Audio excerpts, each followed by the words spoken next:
Recent installation of rumble strips has turned their pleasant ride into a potential hazard. WPTV's Mellow Styles listening to their concerns along A1A. Welcome to the bike lane.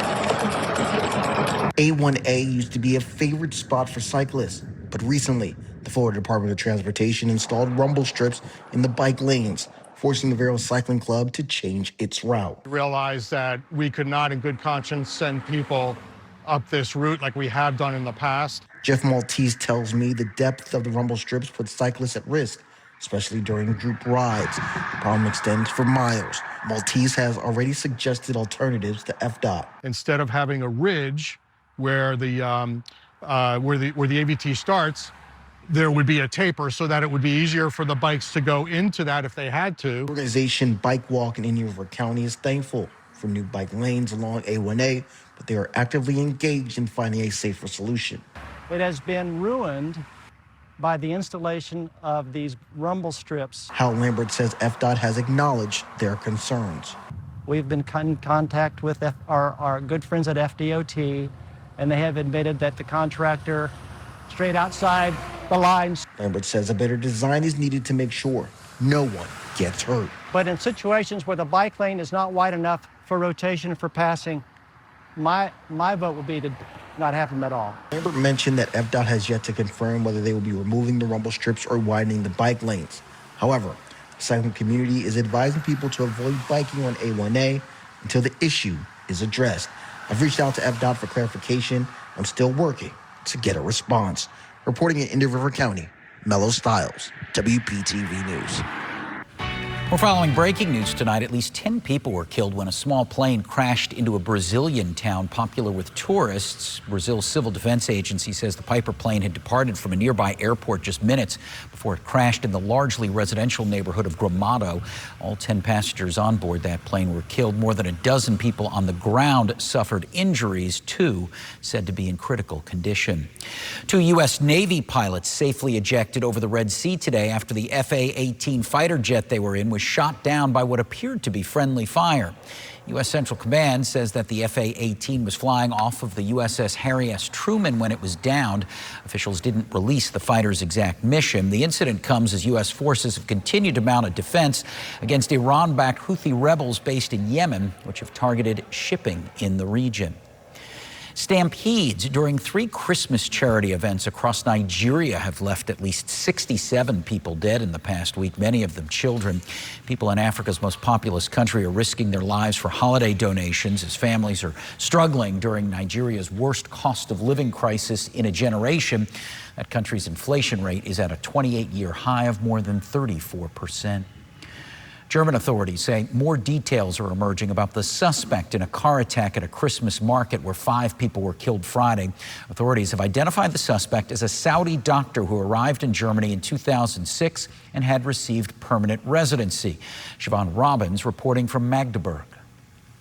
So we're here outside the Magdeburg Cathedral, and you can see that this is one of the areas in the town where people have been putting candles and flowers to pay their respects to those who were killed and injured in this attack that happened on Friday. And we've seen flowers here, also in the square across the road, and a huge amount of flowers being laid outside another church as well, which has really become one of the gathering places here. And this was the place last night where huge crowds from across the town gathered as haunting sounds of a choir were pumped out, really summing up the grief of this city. And away from the mourning and the processing that's happening here, there is, of course, a police investigation. We understand a 50-year-old doctor from Saudi Arabia, who has been named by German media as Talib A, has been presented to a judge and is being held for charges, including 5 charges of suspected murder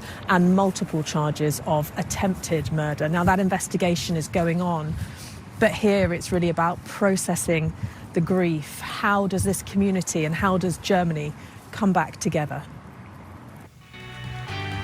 Next at 6, the suspect accused of gunning down a healthcare CEO is expected to be arraigned on state charges in New York on Monday.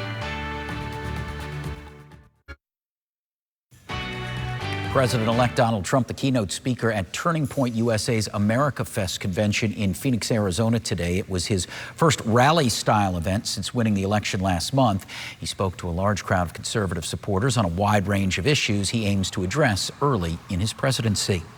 Mark Burnett, the power producer who helped reintroduce Donald Trump to a national television audience with The Apprentice, is being tabbed by the president-elect as special envoy to the United Kingdom in his upcoming administration.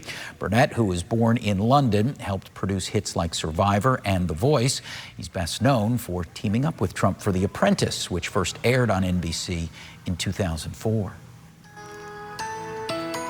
And lots of dry air around. We'll keep rain chances at bay tonight for the Palm Beaches and tomorrow, but some changes coming for the holiday week ahead. I'll let you know what it is coming up. And if you've got something on your mind, we'll be holding our next Let's Hear It event next month.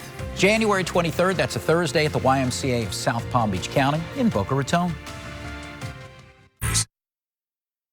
With Christmas just days away, hundreds of volunteers gathered at the Soup Kitchen in Boynton Beach to spread a little holiday cheer.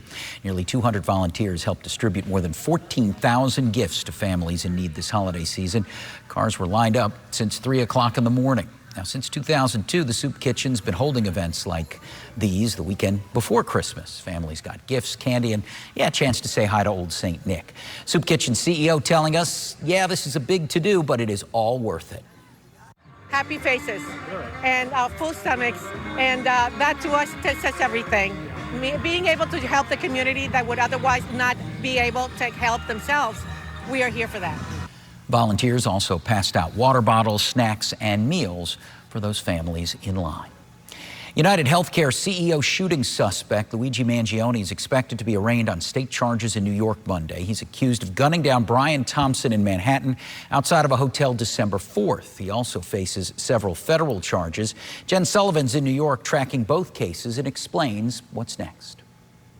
It's a high-profile case that will now likely involve two separate trials. Luigi Mangione faces federal charges and New York state charges in the death of United Healthcare CEO Brian Thompson. Mangione was extradited Thursday from Pennsylvania to New York, where he faced a slew of federal charges, including a firearms offense, 2 stalking charges, and murder through use of a firearm. If found guilty, he faces a maximum sentence of either the death penalty or life in prison. His attorneys dodging questions about the federal case. Karen, do you have any comment on these charges today? Not at this time. Thank you so much. The federal criminal complaint describes chilling details about contents inside a notebook that authorities say was found on Mangione when he was arrested at a McDonald's in Altoona, Pennsylvania earlier this month. According to the criminal complaint, the notebook contains several handwritten pages that express hostility towards the health insurance industry. And one entry dated October 22nd, 2024, describes intent to, quote, whack the CEO of one of the insurance companies. We always talk about motive opportunity means all 3 of those elements are addressed and captured in the criminal complaint as well as his notebook. Mangione is expected to be arraigned in New York Monday, where he faces 11 state charges, including first-degree murder as an act of terrorism. It was targeted, premeditated, and meant to sow terror. Jen Sullivan, WPTV News. Pope Francis, who's just turned 88 and has been suffering from a heavy cold, led the regular Angelus prayer from inside his residence as a precaution on Sunday. Francis, who's been Pope since 2013, had complained about the effects of his cold during an audience on Friday. Coming days are expected to be particularly intense because in addition to the regular Christmas services, the Pope will also mark the start of the Holy Year or Jubilee on Christmas Eve, December 24th. If you are allergic to nuts, it might be a good idea to stay away from alcohol. New studies found drinking alcohol could make nut allergies even deadlier. The research was conducted at McGill University in Canada. The finding raises particular concerns about nut-flavored alcoholic beverages, which might expose unsuspecting consumers to trace amounts of allergens. They warn that even artificial flavorings could pose risks. Contaminated cucumbers linked to 100 salmonella cases in 23 states across the U.S., including Florida. The FDA saying in a statement, out of the 90 people they have information for, 25 have been hospitalized. No deaths have been reported. Many of the illnesses severe, though. Sun-Fed Produce LLC says the cucumbers contaminated with salmonella were sold between October 12th and November 26th. Well, Americans have the chance to win nearly $1 billion if they play the Christmas Eve Mega Millions jackpot. There was no winner for Friday's jackpot. As a result, it is now $944 million. Although December's a lucky month for Mega Millions players, there's only been one winner on Christmas Eve. And speaking of Christmas, Ed Mullen sent this photo in today. It says, "Welcome to the North Pole," right there in Juno Beach. Who knew we were so close? Well, not really the North Pole, but it was festive, and Mr. Jingle's Christmas tree is still out there if you need a last-minute tree for the holiday. Well, also a beautiful rainbow sent in by Beverly Knight. This from Boca Raton, and really pretty out there with the sun, the clouds, the rainbow. Certainly Florida-type weather. Temperatures right now 68 degrees West Palm Beach, 66 in Jupiter, 66 degrees Indiantown, 70 Boca Raton, and 66 degrees in Belle Glade. So we're warmer tonight than we were at the same time yesterday. Our winds still generally out of the north, but you notice in Boca our winds out of the northeast, and that's indicative to what will be happening as we head into the work week, as our winds do veer out of the northeast, and that will warm temperatures